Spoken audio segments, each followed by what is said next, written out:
Singham again সিনেমার সাফল্যের পরে আরেকটি বড় সুখবর, টাইগার শ্রফ তার জনপ্রিয় অ্যাকশন ফ্র্যাঞ্চাইজি বাগি 4 নিয়ে আবারও ফিরছেন। इतनी जल्दी क्या है?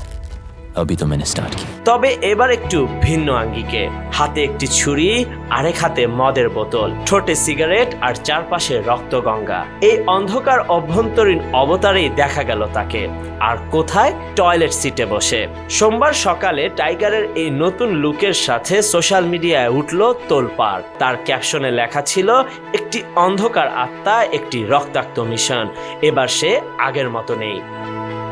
এবার বাঘি 4 সিনেমার পরিচালক হচ্ছেন কন্নড় নির্মাতা এ হার্ষা, যার মাধ্যমে বলিউডে হবে তার অভিষেক। সিনেমাটি প্রযোজনা করেছেন সাজিদ নাদিয়াদওয়ালা এবং 2025 সালের 5 সেপ্টেম্বর মুক্তি পাবে এই মেগা প্রজেক্ট। প্রথম বাঘি সিনেমার যাত্রা শুরু হয় 2016 সালে। অ্যাকশন থ্রিলার এই সিনেমাটি ছিল বর্ষাম এবং দ্য রেড রিডেমশন সিনেমার অনুপ্রেরণা। টাইগারের সাথে ছিলেন শ্রদ্ধা কাপুর এবং সুধীর বাবু। এরপর আসে বাঘি 2 ও 3, যেগুলোর পরিচালনা করেছিলেন আহমেদ খান।